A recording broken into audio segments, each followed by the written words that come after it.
Gemini, thank you for joining me. This is going to be your July forecast. So this is a general read, it won't resonate for everyone, so please take the bits that fit and leave the rest, and cross watchers bear in mind that roles can be reversed. I'm going to draw a few cards, clarify, and then we'll get some advice at the end. Okay, we have the Seven of Swords kicking us off. Not the most welcome card. Nine of Cups, that's better.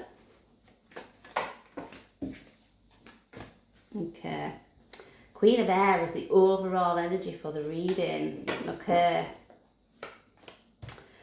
You might find that at the moment you're thinking a lot. I don't know how much you're feeling, or at least allowing emotion to come through more than the thoughts, because the Queen of Air is very, very good at locking away her emotions. Very guarded energy. Seven of Swords. I don't know why I get the sense that you may be lying to yourself about something. And the Seven of Swords, as much as you know, it can be an unwelcome card. It's not usually a nice energy because it can represent deception. It can be in many forms though, you know, it could be that wearing a false mask. It could be in order to protect ourselves, we're not being fully honest about how we feel, what we think. But we will go in and look at that. Nine of Cups though. Things might move into a nicer place where you're feeling a bit more emotionally fulfilled. That can represent a wish fulfillment as well, you know, getting something that we hope for. I feel like throughout the month, things will start to kind of stabilise, but I am getting like high highs and low lows. I'm just like a bit all over the place. Let's look at the Seven of Swords then. Why is that here? Ace of Cups.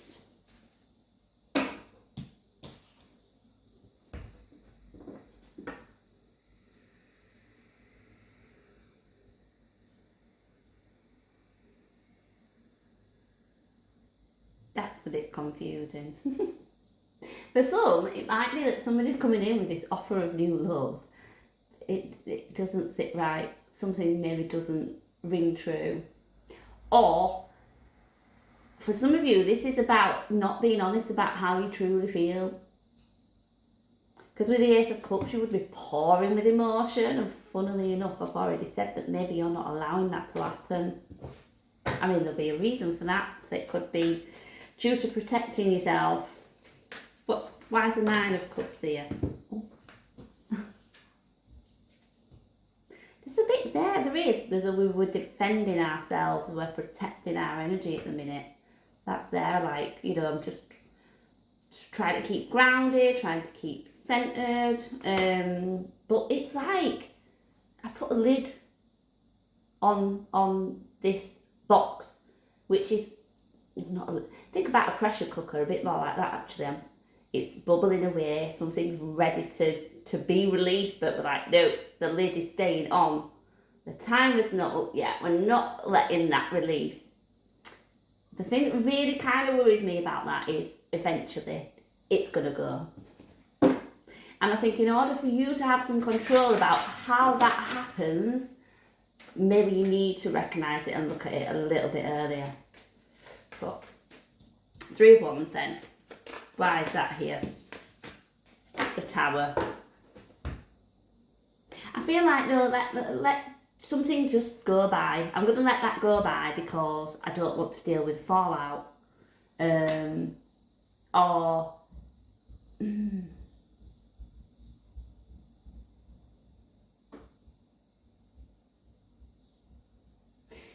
You might be catastrophising something, but it very much feels like I'm not going to take any action. I'm going to allow things to come towards me. And maybe you're trusting in the universe, in the divine, that what's meant to come towards me will come towards me. So I'm not going to take any action. But there's this underlying kind of worry that the tower's going to fall. If I do something, the tower's going to fall.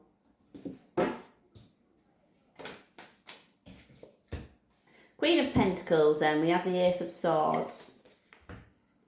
Now, at this point, so towards the end of the month, it does feel a bit calmer. And I don't know if you might experience this release of emotions that needs to come, because at the end, you know, of July, it feels a lot more like I can breathe, you know, it's just a bit more settled. You've got mental clarity on a situation, and I think it just brings a sense of peace. This is like, yeah, that's okay. Whatever the situation is, it's okay. I don't know why I said that.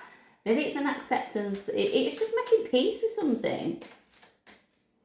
Tell me about the Queen of Swords. Oh, okay. We have the Ten of Swords and the Chariot. So maybe that's why your heart's a little closed off at the minute. You might have experienced some kind of difficult ending. And I'm going to suspect that, you know, the Chariot showing up here, this is about determination. It's about, I feel like the driving force for you at the minute, though, is to keep those emotions locked up. As I say, I think that pressure cooker's going to blow at some point, but I feel that is what's needed to bring that more peaceful feeling afterwards. You know, when, well, we do, sometimes it might even come out in anger, and it's not the best way to release emotion, but sometimes, you know, it's that straw that broke the camel's back and we just explode. Hopefully not in a way that we're causing too much damage to anyone, but it's just like, I needed that release. So I'm not saying get angry with people. I'm saying the release has to come. You need to find a way to do that. Then you will be feeling so much better. So I'm going to get a spirit message from the Daily Guidance Oracle deck, just to give you a little bit of advice on how to navigate through July. That's the one, isn't it? Ancestral wisdom. We are your ancestors and we love you. We walked the earth many years before you. We ask you at this poignant time to learn and grow from our past experiences. You are our legacy, and we will keep on helping you as we continue to evolve here in the spirit world. Okay. So I will leave that there for you. I hope you can take something from it, and thank you for joining me.